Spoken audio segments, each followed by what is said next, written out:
Good morning, good afternoon, good day to everyone attending the webinar. I'm going to now start by sharing my screen. So let's see. Before we get to our introductions for all of us on the panel today, just a quick overview of what we're going to be speaking about today. We are going to do introductions. We're going to tell you why we're doing this webinar with a good overview. We're then going to do a little bit of background and some fun examples of language and meaning. Then we will have a wonderful description of what diversity, equity, and inclusion is. Then we're going to have an excellent panel discussion of the five of us with some preset questions. And then we're going to do a what's next in conclusion. And then all of you get to interact with us. And we've also included 3 slides of excellent recommended readings and references that we will also be sharing out with you. Now, without further ado, I will go first. My name is John Horodyski. I am a white male wearing a brown jacket with a blue shirt in Vancouver, Canada, with the background of bookshelves, and my pronouns are he, him, and his. I'm a managing director for the Insights and Analytics practice at Salt Flats. I've been doing this digital asset management, metadata, damn good stuff for over 20 years now. I come from the background of 2 master's degrees in library and information science and archival studies to frame my view of what metadata is. So as there is librarians in the room for today, I've had the pleasure of working with clients from a variety of industries, from consumer packaged goods, retail, entertainment, pharmaceuticals, from Fortune 10, 50 and up. I'm also an adjunct faculty at San Jose State University, where I've been teaching a graduate course in digital asset management for the last 15 years. I also serve on the board for the Journal of Digital Media Management. I'm an active contributor to CMS Wire, and I have a new book on metadata called Metadata Matters coming out on April 4th by Taylor and Francis. And I will move on now to my esteemed colleague, Rebekah. Thank you very much, John. Hello, everyone. My name is Rebekah Randle. My pronouns are she, her, and I am based in Michigan. I am a white woman with a facial piercing, wearing lipstick, a yellow shirt with black dots, glasses, and my background is a cream wall with a green patterned curtain and 3 small pictures. Like John, I am a librarian with a master's in library information science, and previous to working with our wonderful clients in the consulting world, I managed a DAM in-house for an e-commerce company. And previous to that, I was a reference librarian and cataloger at a public library. In my previous life, I worked in education at junior highs and high schools. And I'm really excited to be here to talk with folks about taxonomy, metadata, and its impacts on this really important topic. Thank and you. My cat, who gave us our little, Yes. he might come back in, but his name is Beefy. Anyone wants to say hi? Thanks, Rebekah. Okay, my turn then. So hello, everyone. It's nice to see everyone here today. My name is Reem El Asaleh. My pronunciation is she, her. I'm a Middle Eastern woman wearing a scarf, a blue red scarf, wearing a red jacket and a blue shirt. And I have a fictional background. I'm in the beach. I'm enjoying my time in the beach. I am an associate professor at the School of Graphics Communication Management at the Creative School at Ryerson University in Canada. I'm located in, right now, connecting from Mississauga, Toronto. I teach courses in pre-media and digital asset management course. I am also a member of the master graduate program in digital media. My background also in computer science and in packaging and printing. I teach the unique digital asset management undergraduate course. I'm also a member of a Dimension pilot program, which is basically looking at equity, diversity, and inclusion barriers and issue, especially for the marginalized group in research activity. And I'm happy to be here. Thank you. Let's go, Carol. Hi, everybody. Nice to virtually have you all on today. My name is Carol Thomas-Knipes. My pronouns are she, her, hers. I'm a Black woman wearing a black and gray shirt on a pretty white background in my office. I'm wearing red headphones and red lipstick, and I am the DAM program manager and admin lead at Citi in New York City. And I actually come to DAM from a creative marketing background. So I started out as an art director, designer, went into pre-media production work, and then actually sort of had a DAM dropped in my lap and loved it, and have been doing it for the last 20 years since. So I have implemented many different technologies through the other companies I've been in that are tangential to DAM, so go along with the same workflows in different industries, retail, entertainment, etc. And I'm also one of the co-leads of the 1,000-member strong New York City DAM meetup group, which we're hoping to kind of get restarted when COVID calms down for what will hopefully be in-person Henry Stort in September. So nice to meet you guys. Thank you. Margaret. Hi, everyone. I'm Margret Campbell, the manager of search editing at Getty Images. I'm a white woman based in North Carolina. I'm wearing a cream and gold sweater and am in front of a cream background. My pronouns are she, her, hers, and I am very happy to be here today with you all chatting about metadata and how it supports DEI initiatives and can work for you to help organize and manage your asset collections. My background is 10 plus years of managing the controlled vocabulary and metadata and the application of keywords for Getty Images and iStock. It's very nice to be with you all today. Thank you. All right, we are now introduced. So we as a team met to discuss the reasons and the goals of trying to be here. So there are 3 things we wanted to share with you today. So number 1, it's imperative to understand and be mindful of both the people, the process, and the technologies that may influence the transformation you are trying to do. We also believe that metadata does matter because it gives structure and meaning to the data that is associated with what you're trying to do in business and personal transactions. Metadata is going to tell you where your content is, where is it going, and how it might be used. And we also believe, number 3, that metadata is about meaning and must change with societal norms in a respectful and inclusive manner. So to frame the discussion for today, we want to include some slides to give a little background on what is metadata. And we do love to talk about metadata. So very simply, metadata is data about data. It refers to those descriptive, structural, and technical administrative elements that define your content. But metadata is so much more. It's the defense needed against our current information disorder. It's the pathway in which our individual and collective aboutness and awareness that may serve us all. And metadata matters because it defines us at any given point in time with the best information available to us for content clarity. You want your content to be discovered, to be found, and experienced in the way in which they were intended. So if data is the language upon which our modern society is being built, then metadata is the grammar, the construction of that meaning. Metadata matters because it gives structure and meaning to the data associated with all what we do in business and our personal lives. Metadata matters because it is both identification and discovery. It's all about access. And metadata matters because it tells you where your content came from, where it is going, and how it can be used. As business needs and user needs and language change, your metadata needs to adapt to stay relevant. So with that, let's have some quick fun examples of where we see metadata changing.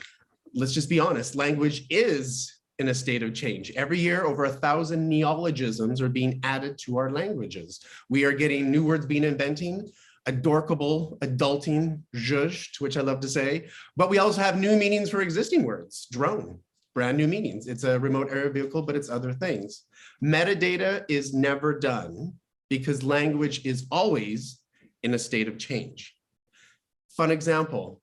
I think it's a cookie. In the UK, it's a biscuit. In France, biscuit. It's Australia, it's a bicky. Japan, cookie.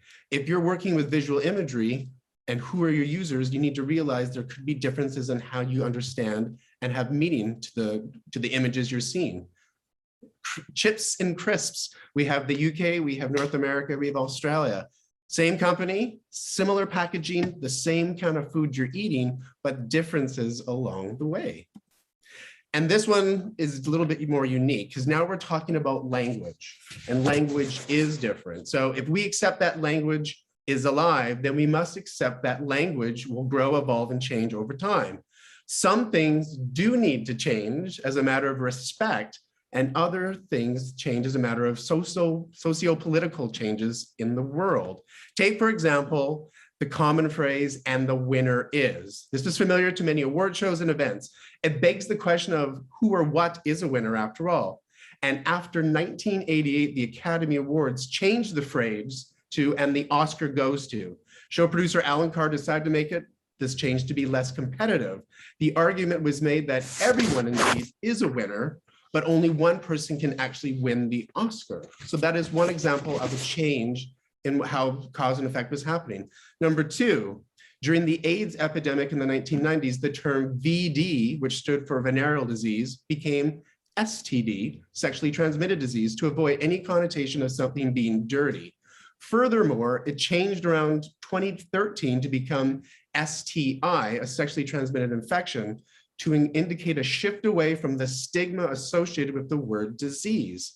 So words do have meaning, and words change as societal norms change.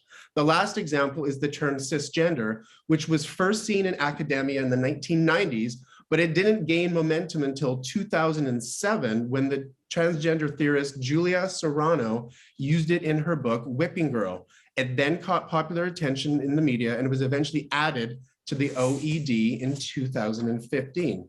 Language changes, the meanings behind those words change, and that's part of the discussion that we are having here today. And with that, let's talk about diversity, equity, and inclusion.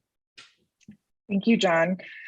So to further our conversation about how important and impactful metadata is in DEI, I would like us to set a definition for diversity, equity, and inclusion during this conversation. So our first piece, diversity is defined as differences in race, color, place of origin, religion, immigrant and newcomer status, ethnic origin, ability, sex, sexual orientation, gender identity, gender expression, and age. Equity is defined as the removal of systematic barriers and biases, enabling all individuals to have equal opportunity to access and benefit.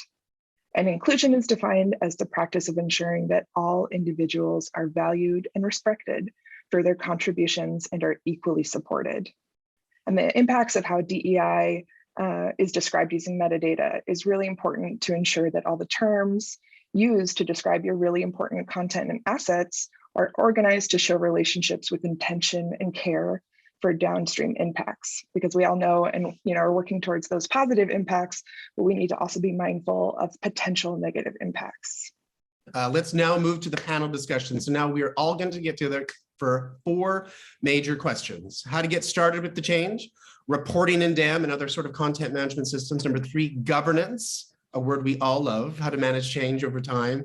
And number 4, tagging. How do we tag people? So with that, let's start with number 1. How do we get started with the change? Carol, how do we start? How do we do this? Cool. Hey, so thank you very much. I'm going to talk a little bit about an ongoing project, actually, at Citi, that took direct action on this particular subject.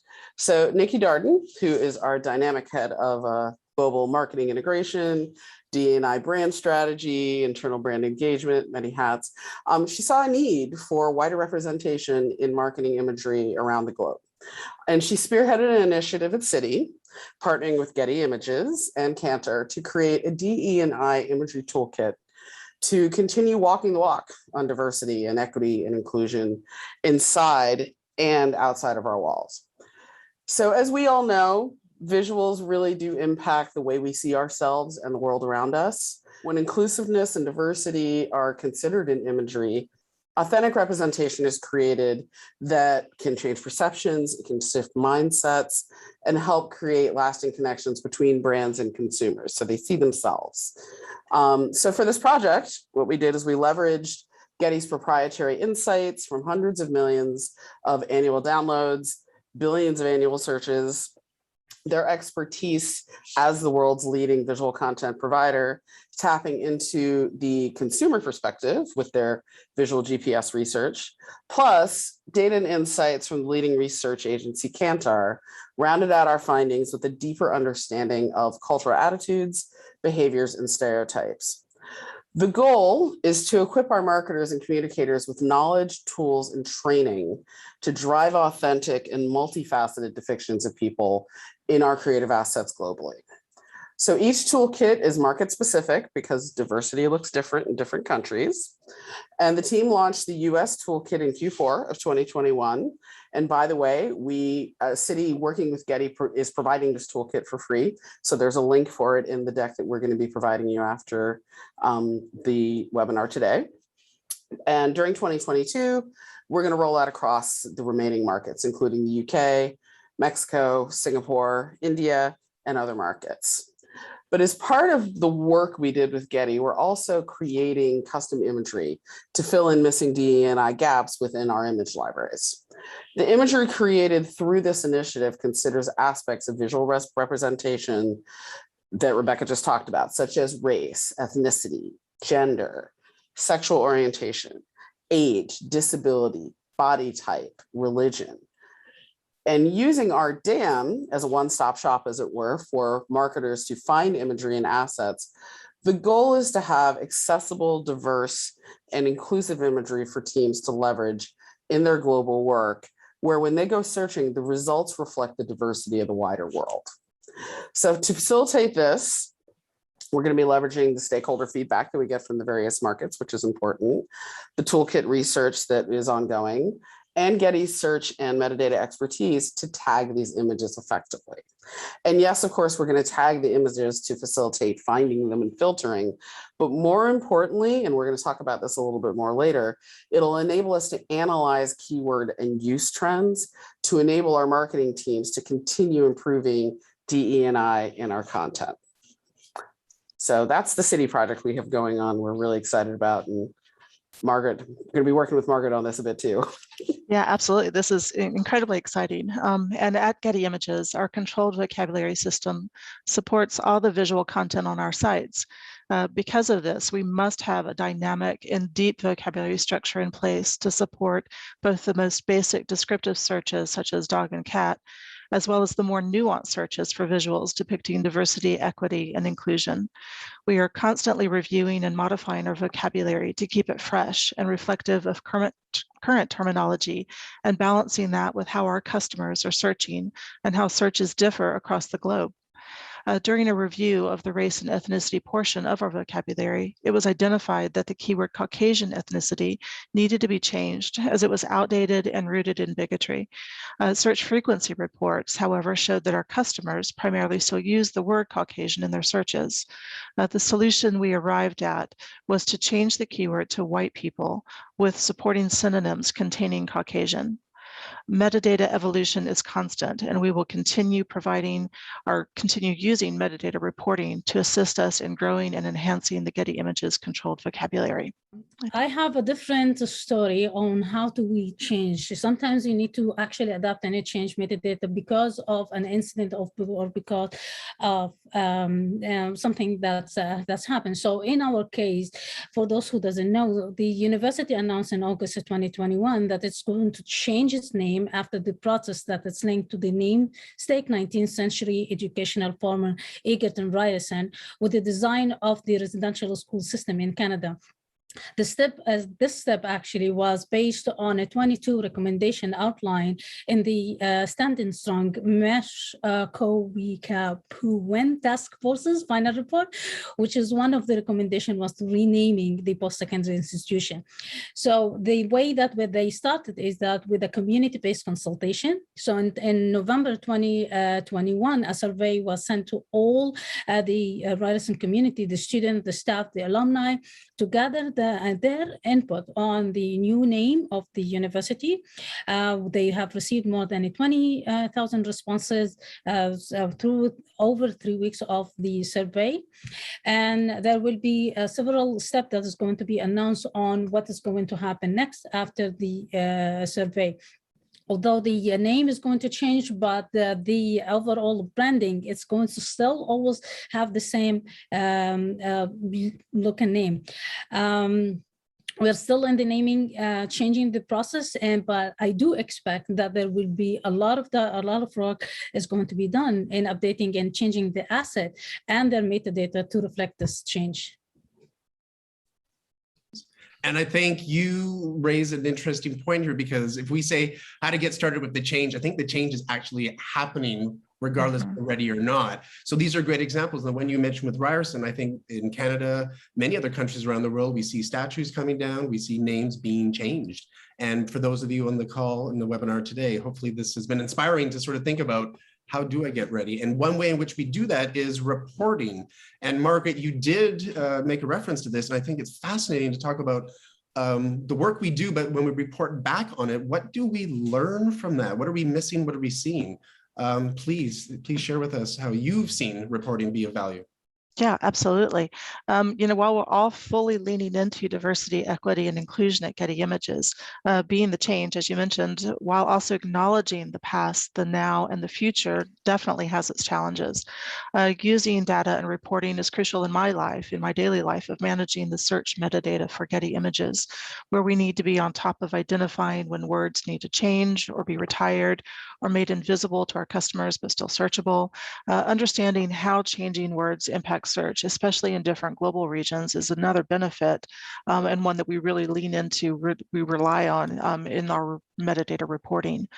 Search forecasting reports like Getty Images Visual GPS, which is also linked as a resource to this presentation, and trend reports available through Google Trends and social media trends absolutely assist me in identifying new terminology, as well as uncovering content or freshness gaps in our assets. Search reporting also helps discover biases in visual collections and can help me recognize when we are not supporting through our metadata the different DEI lenses of identity. The lenses of identity include race, ethnicity, gender, sexual orientation, age, disability, bodies, religion.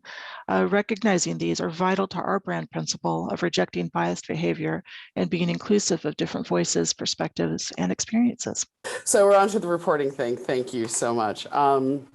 So yeah, when it comes to reporting, I don't, as I've discovered, reporting doesn't seem to be very top of mind sometimes with people when it comes to DAM, but it really should be, especially for this kind of work. And I'm going to sort of interchange the term tags and keywords of the though I know they can be very different depending on the context. But DEI tags really empower us to use the reporting aspect of content systems and DAMs to improve DEI content. So an example, if we are examining the top keywords against these DEI tags, we can provide metrics on how we're doing with that DEI content, representation, and how and what content we should add to improve. So, but typical users though, so the tags really are very much more, I think, for analysis and for people who will be searching using those terms. But your typical user is going to be using more generic search terms. So it's critical to have both generic tags and these DEI tags on these images. So for example, someone looking for family should see a wide array of representations of family based on the generic term. And people, because, in general, people are just more than one thing. So robust tagging in all directions, both general and in the DEI direction, really help us reflect that intersectionality in our creative.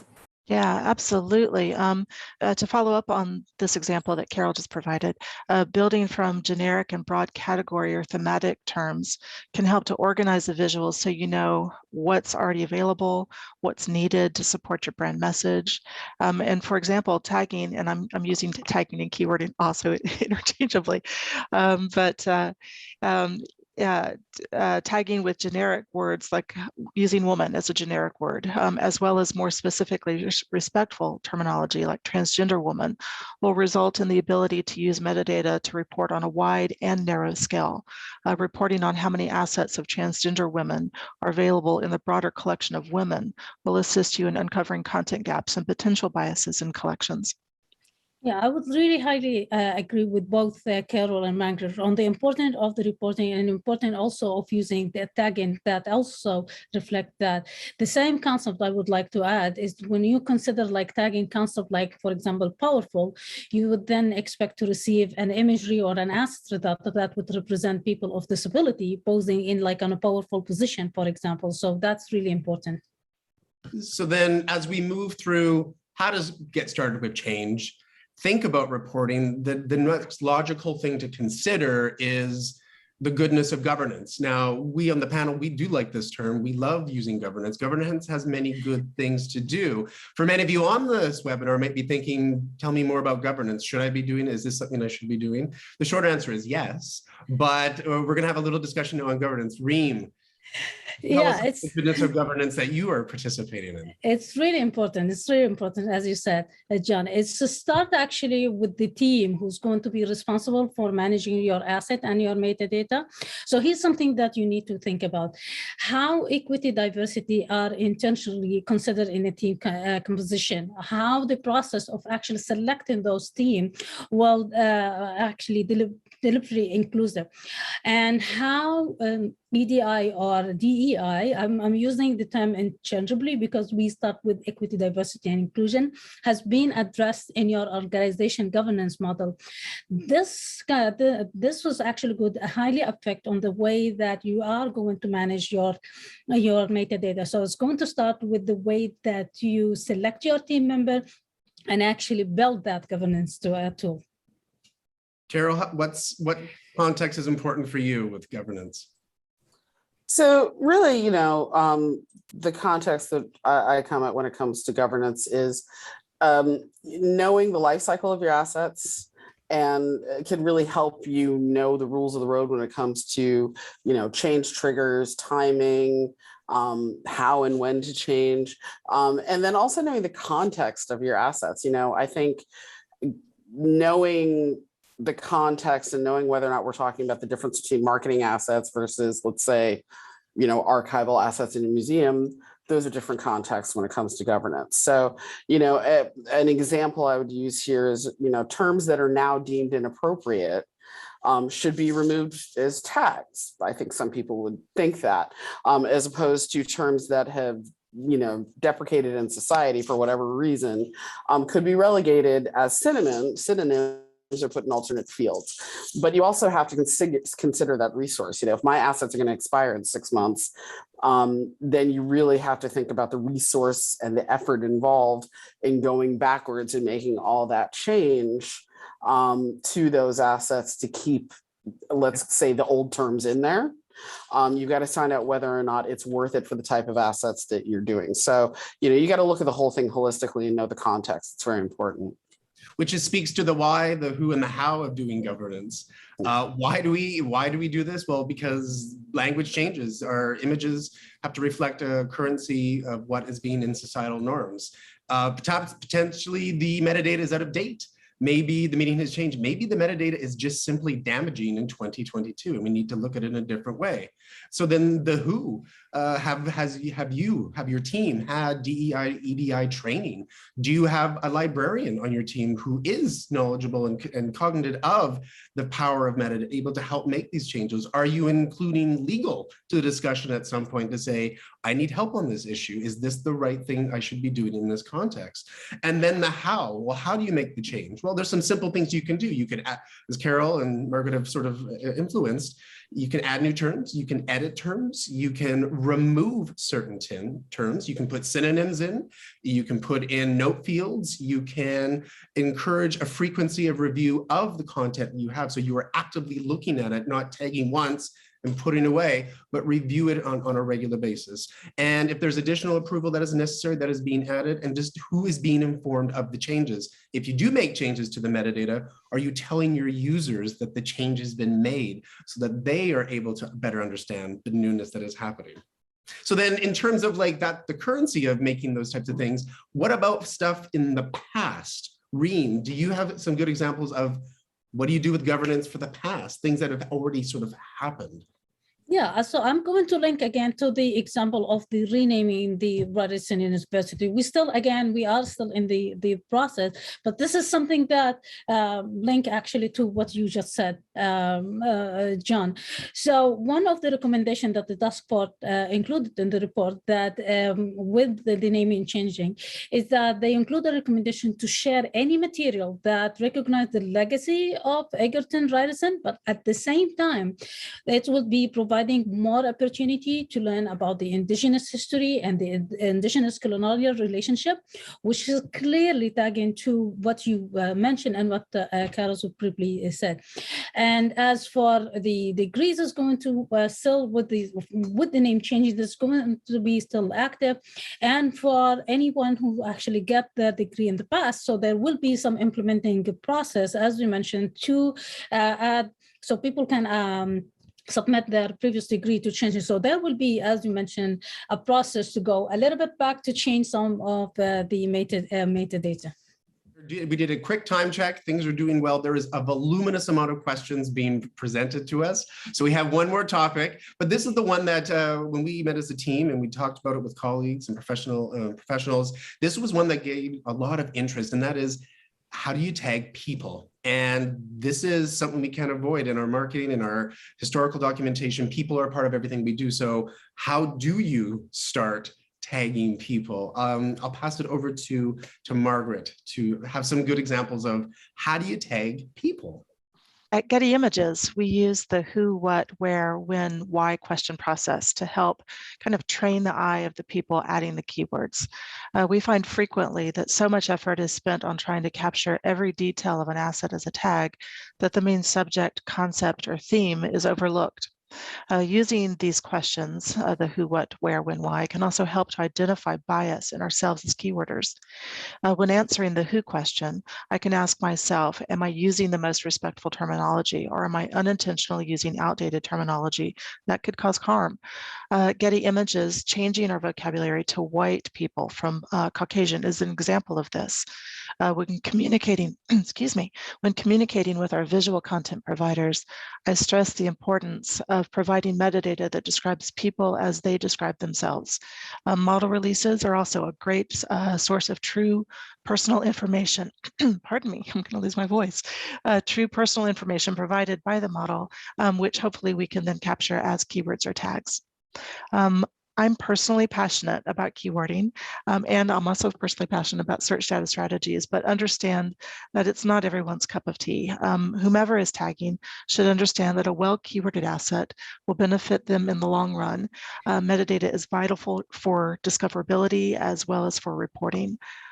We in Getty Images use a controlled vocabulary system, and controlled vocabularies, especially those that incorporate synonyms, make organizing the keywording process easier.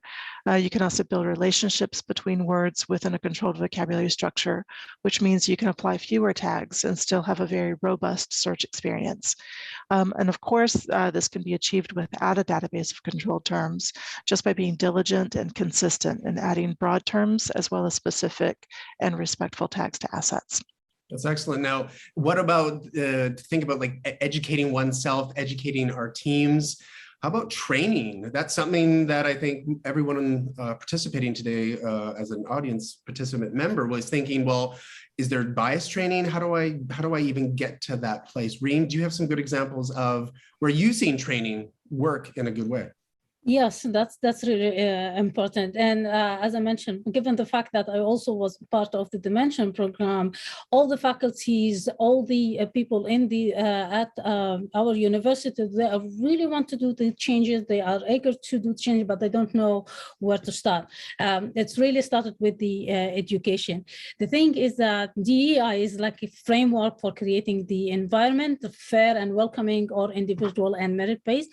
The reality that we all unknowingly make the decision and judgment based on biases instilled in us, unfortunately, from different resources like television, movies, family, friends, even teachers at some time. It's only when we become aware of and reflect the biases that we can actually remove the systematic barriers from our institution or and become more inclusive. So here's a couple of things that you can do our biases. You need to start by increasing your awareness of biases and how that is going to reflect your decision. You need to use proven strategies to remove biases. You need to learn about ways to be inclusive to others, such as become familiar with anti-racism, anti-oppression principle, develop a great culture of understanding. And then you need to apply DEI or ADI lens when developing and reviewing policies, selecting, updating metadata. You should also start with the resources that John is going to share with you at the end of the presentation. Thank you, Reem, for that. So, Margret, how about using diversity as a term to even just start the process? Does that help? Yeah, absolutely. Yeah, and tagging, we really, at Getty Images, we incorporate our DEI training and education to help us identify and use broad terms, themes, categories, and concepts that help us define our brand's message. So we don't shy away from using broad terms like diversity or culture or authenticity, as they can be useful in setting the bar for our brand's visuals. And they can also be used to tag large sets of assets, such as what the example that I mentioned earlier, woman as a vital but perhaps less specific generic term than transgender woman. Starting to group assets by broad terms such as diversity or culture or authenticity can then open the door to more specific tags such as hearing loss, LGBTQIA+ culture, real bodies. Again, this is a structure of using broad and specific tagging will support reporting. It identifies content gaps, and it helps to ensure that when we're tagging them with the most relevant and respectful terminology. So from respectful terminology to challenging technology, the one thing our panel did talk about, what we believe is an entirely separate webinar that we would love to host in the next short term, is artificial intelligence. How can technology help out with this? We're all talking about it. Many of us are now doing it in our practice, in our organizations. Many people look to technology as the sort of a silver bullet that will help things happen. But yet the technology is only as good as the words that are being fed the AI engine, and the AI engine is looking for. So what if we are not giving good words to the robots? We're supposed to be refeeding the robots good data, but sometimes we don't. There are many documented studies of where AI gets it wrong, and it gets many things wrong. And I think perhaps there is a bias in coding. Rebekah, how do you feel about coded bias that is actually happening? Absolutely, John. I think there's a cultural understanding that with mathematics and coding, that these things are going to help us create a level playing field, that it will judge everyone by the same rules. But there needs to be an understanding that as these are built by humans, they're equally as fallible as the humans who created them and wrote them. And identifying the biases, like Reem was talking about earlier, are really important so that the data that you have to leverage things like machine learning and AI, as John mentioned, can create, responses that are as good as the data that you're putting in. So it's really important to be mindful that these things are not, agnostic from human. They can really reinforce discrimination. And, they're really uncontested and unregulated in a lot of places. And that is actively harmful for various groups of folks. So it's a stance that we're taking, that it's important to us that this be talked about and, steps taken to make sure that bias is identified and called out so that we can make changes to make this more equitable. Absolutely. We are great on time in terms of finishing where we want to be. We do believe that there is another webinar on artificial intelligence coded bias that we would all love to participate on. And I did see some of the questions pop up already on this, but we are now going to move to the audience Q&A section. So I'm just going to advance the slide to remind us where we are, but now it's going to be Q&A. So Stephanie, I will pass that over to you to start going over some of the questions. Thank you. Yes, we do have, the first is a two-part question.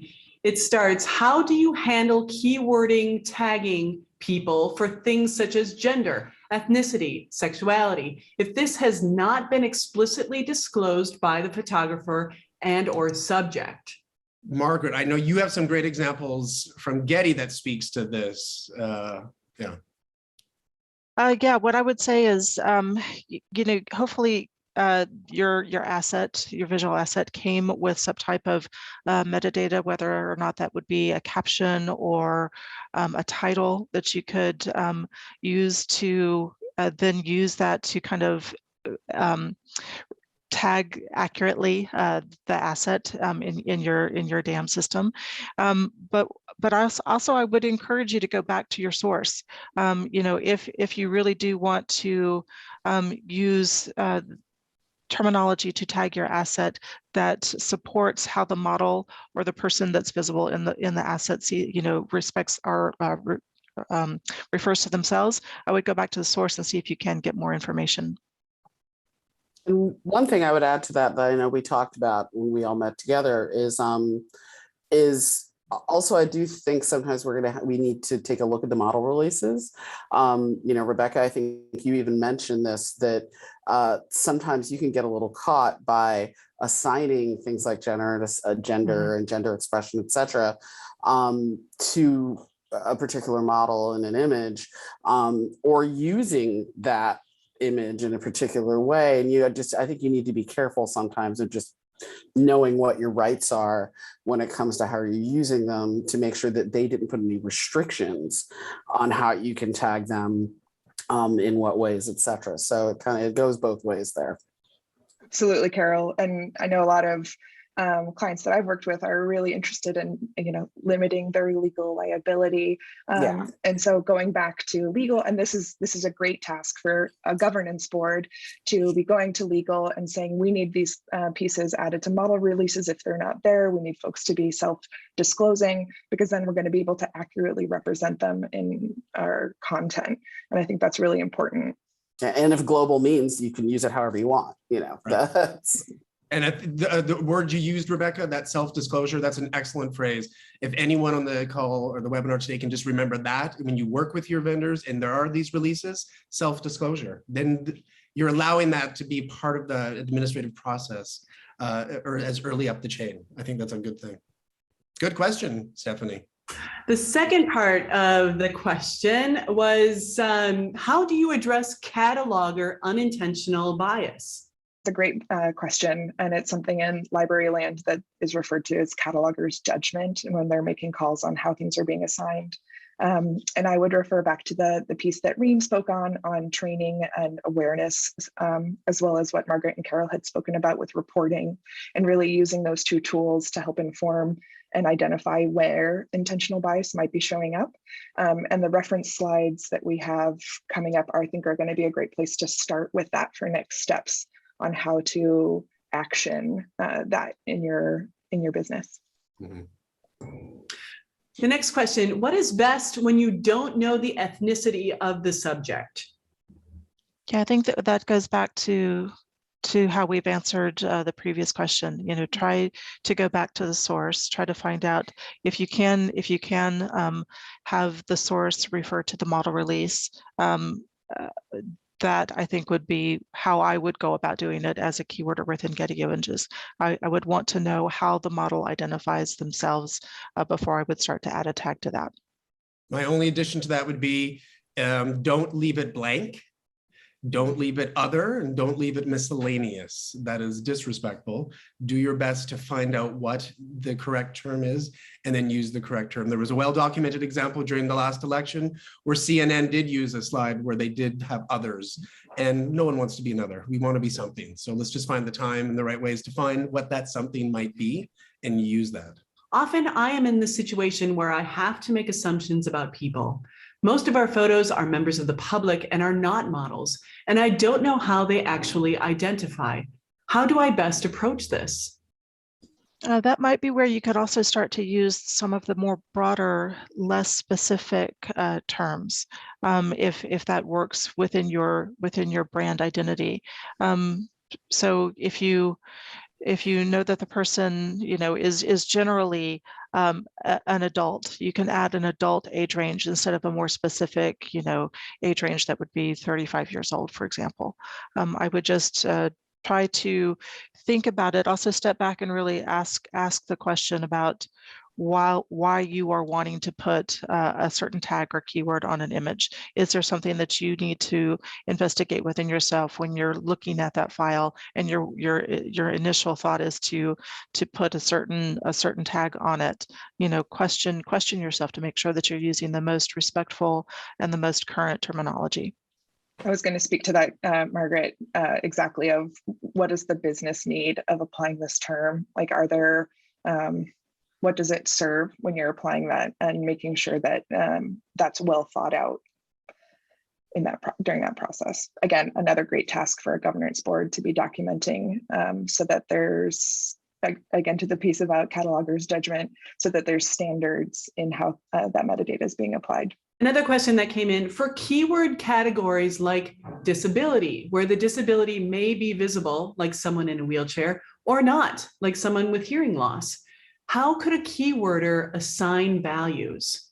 I feel like this one again goes back to what Rebecca was saying about intent, about, you know, what it is that your mandate is with what you're trying to represent. And, you know, I'm going to flip that a little bit on something else that we've often talked about at City is when it comes to even the content, trying to show disability in a way that is less obvious to the disability. You know, like not everybody's in a wheelchair, not everybody has things that are very visible. And to be honest, I think it's actually one of the harder what we call lenses to dig into, because, you know, there are many things involved with it. But, you know, I think going back to what you're saying, it's perhaps context. You know, if the context of the image is something that you're looking at, and it is trying to express communication, then, you know, how would you really be able to express that somebody communicating in that scene is deaf unless there's some visual indication to it? So, you know, I think you got to look at the context of the image, look at what you're trying to accomplish, and then come to a tag that way.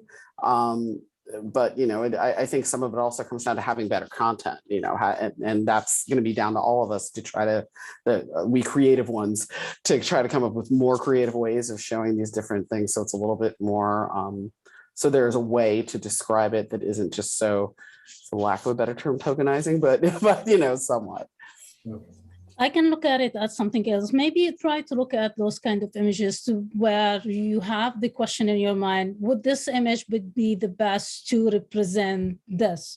Like we bring back the concept of referring or adding the value to an asset. Like, for example, if you want to search for an image or an asset that says something about powerful or passion, it should not represent disability as a disability, unless if the concept, as Carol said, and Rebecca mentioned at the beginning, is that if the objective of the pictures need to represent the disability or need to represent that, then this is the value that you need added. So it's all going to go back to the goal, what you're trying to achieve, and who's going to be the audience who's going to be look at your asset. This is how you're going to actually assign the keyword to that. We did have a slight discussion when we talked about this in terms of the visual icons that are being used in society to represent disability. And I think that's a separate discussion, but it's interesting to note how visuals and graphics, whether it's on our iPhones or our mobile phones, when we're out in society, how visuals, you know, icons are trying to represent language. And sometimes there are many different ways to consider graphics and icons being used. Good question. Very good question. What do I do next? Where do I start? That's a fantastic question. And I think an initial review of where you are is a really important place to start, to see, you know, how far along you are, you know, kind of a triage of like, I'm starting from 0 to I need to update my model releases to I have data to run reports and kind of see where I am, is a important first step. I think, you know, as Reem spoke to training and making sure that folks are up to date on bias and, you know, how do I see what isn't represented in me, right? Like, how do I increase, you know, my awareness of other people's experiences and lenses so that that's accurately represented in the content that we're creating is really important. I think also just seeing it as a as an important part, especially if if you're in the marketing world, as an important word of getting more customers. I not to be a little too cynical about it, but the world is a wide place. People are diverse, and I think the less you have that in the in the core images and the things that you're using, the less you're actually going to be able to spread your message, the less you're going to be able to market to more people. So I think seeing DE&I as something that's important, that is critical to representing, if you're in marketing, representing the customer, if you're in archiving, if you're in, historical things, really being able to have a broader range of education that comes out of that. I think the very first thing is to what is it they say? The first way to acknowledge you have a problem is to say you have it. I think that's probably a good place to start. I think you already started. Sorry, Margaret. No, please go ahead. No, I just want to say that you already started because you come You're to here. You're here because here. you want to know, you want to learn. So you already started. Exactly. Go ahead, Margaret. Yeah, just going back to using reporting. I mean, we really do rely on seeing how our customers are searching. If our customers are searching for using certain terminology in their searches that we don't have then incorporated into the tagging or the keywords, we're not showing them what we have. We're not showing them the great content, but also we learn from them. We learn when we need to get that great content, and we learn when we need to change the terminology to reflect how our customers do want to search. And with that good governance and that good reporting comes good education. We are able to help steward that and inform our users about, hey, here's a better way in which to search for these images, as well as, hey, marketing, here's a better way to craft your messaging in 2022 going forward. Lots of good education can happen. Are you able to talk about decolonization and metadata? Where do we start with that?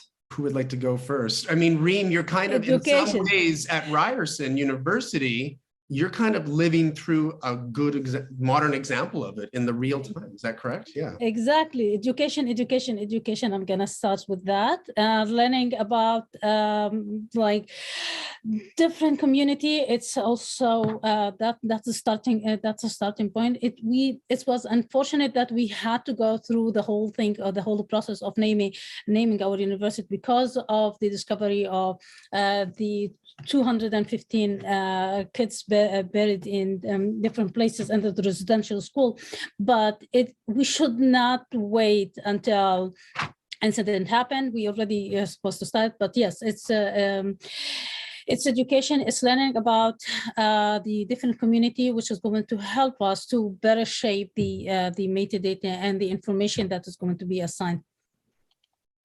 On another piece of that, I know it's really important to work with and listen to the communities that you're representing. So as a white person, I'm not going to decide what terms should be used. I'm going to listen to the folks of those other communities in the metadata that I'm representing to make sure that I'm using terms that that community uses for themselves. That can go back to governance. Yeah, exactly. Yeah, includes speaking about land, speaking about people, speaking about cultures, speaking about experiences. Governance, and then having the diversity within that, the people who are doing your governance is a good way to start with that, I think. Exactly.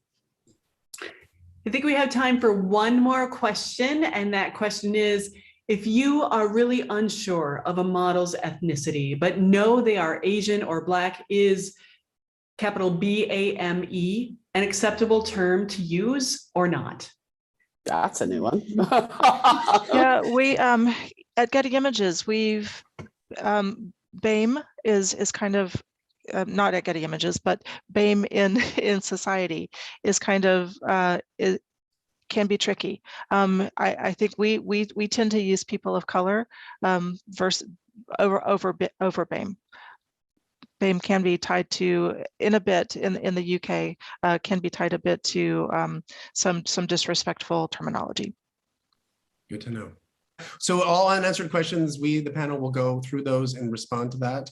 To speak to Margaret's last point, we're learning. We're all changing. We're learning to see what is out there. As long as you're having a discussion, you're already starting, to speak to Reem's place. You're here today. You're already doing some of the change. Now, I just wanted to share with you all.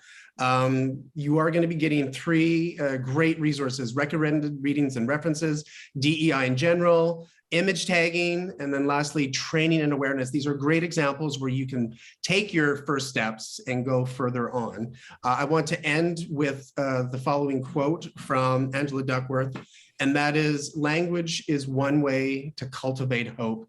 People can learn to learn." And we, the panel, believe that all of you today and all of you participating can be a part of that and learn to learn, and we can be better, different going forward.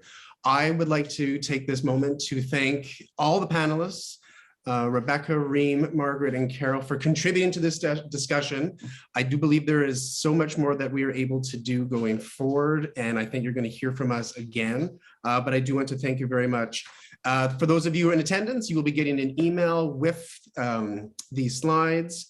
Metadata matters. It continues to evolve. Keep having those discussions. Keep thinking of governance and making sure the discussions are happening, and take good care of yourselves. If you have any questions, we are listed at the back, so you can contact us, and we would like to thank you very much for participating in this webinar. Thank you, everyone. Thanks so Thank you, much. Thank you so much. Thank you. Bye.